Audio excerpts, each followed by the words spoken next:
तालुक्याचे माजी उपमहापौर श्री मनोजी काटेकर साहेब, ज्येष्ठ नगरसेविका सौ वंदनाताई काटेकर साहेब, या ठिकाणी उपस्थित असलेले सर्व कामततील नागरिक बंधू भगिनींनो, भारताला स्वातंत्र्य जरी 15 ऑगस्ट रोजी मिळालं असलं तरी खऱ्या अर्थाने लोकशाहीची प्रथा स्थापन झाली ती 26 जानेवारी रोजी. डॉक्टर बाबासाहेब आंबेडकर यांच्या संविधानाने, यांच्या घटनेने आपल्याला 26 जानेवारी या दिनी लोकशाहीचे हक्क प्रदान झाले. लोकशाहीच्या माध्यमातून आपणास मिळालेल्या शिक्षणाच्या, कला क्रीडेच्या विविध सुविधा याचा फायदा आपण घेतला पाहिजे.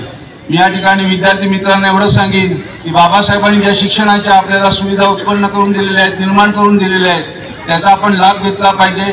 आणि ज्याप्रमाणे स्वातंत्र्य सैनिकांनी आपले सुखासिंताचं जीवन त्याग करून भारताला स्वातंत्र्य मिळवून देण्याची प्रेरणा दिली, त्या प्रेरणेतून आपण या विकसनशील भारत घडवण्याचा प्रयत्न केला पाहिजे.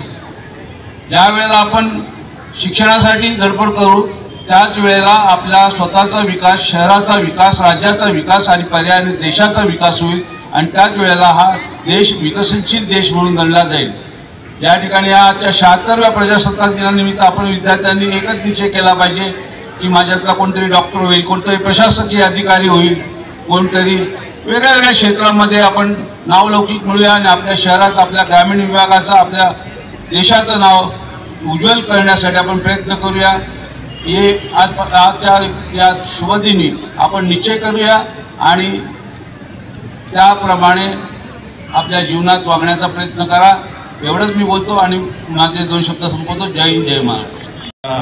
ध्वजारोहणाचा कार्यक्रम वरालदेवी माता मंगल भवनच्या ग्राउंडवर होत आहे.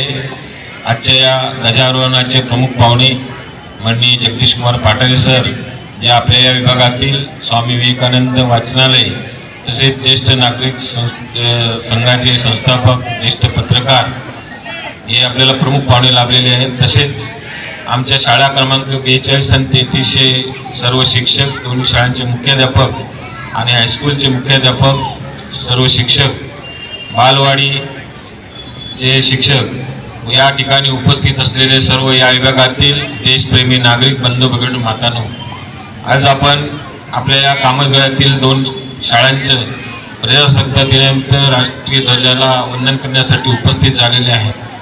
आपण सर्वांनी या मराठी शाळेतील आमच्या विद्यार्थ्यांना, चिमुकल्यांना या मंचावर देश प्रेमाचे गीत गात असताना आपण बघितलेले आहे.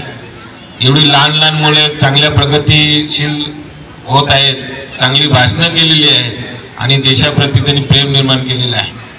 चांगली भाषण देणारी जी मुलं आपल्याला या मंचावर बघितली, त्या काळामध्ये आपली आठवण बघितली. आपण त्यावेळेला यांच्या वयामध्ये शाळेतही जात नव्हतो, पण त्यांची बुद्धिमत्ता एवढी वाढत चाललेली आहे. खरोखर त्यांना प्रोत्साहित केलं पाहिजे, उत्साहित केलं पाहिजे. या मराठी माध्यमिक शाळांमध्ये शिकणारे, महापालिकेच्या शाळांमध्ये शिकणारे विद्यार्थी कमी नाही आहे. आमचे शिक्षकही मेहनत घेत आहेत आणि चांगल्या प्रकारे त्यांना घडवत आहेत, याचा आम्हाला सार्थ अभिमान होते. या परिसरामध्ये या ग्राउंडचा, या वरालदेवी मंगल भवनचा, स्वर्गीय मोतीरामदासजी काटेकर ग्राउंडचा फायदा घेत या विभागातून दरवर्षी 4 ते 5 लोक देश सेवेसाठी, सीमेवर लढण्यासाठी, आपल्या रक्षणासाठी जात आहेत. ही अभिमानाची गोष्ट आपल्या विभागामध्ये.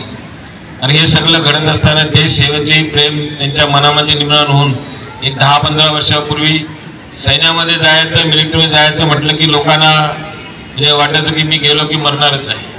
परंतु या विभागातून गेलेले सही सलामत निवृत्त होऊन आज ते पुन्हा आपल्या कुटुंबियांसोबत राहत आहेत.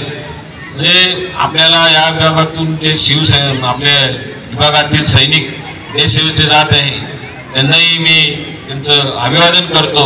आणि या आजच्या या प्रजासत्ताक दिनात सर्व विभागातील कामगार नागरिकांना तसेच भिवंडी शहरवासियांना शुभेच्छा देतो आणि माझे 2 शब्द संपवतो. जय हिंद, जय महाराष्ट्र.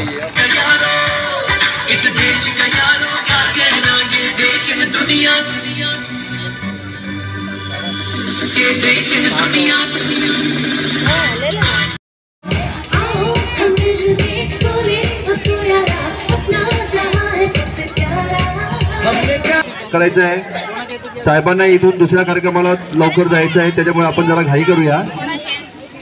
याच्यानंतर लगेच माध्यमिकच्या विद्यार्थ्यांनी तयार राहायचं आहे.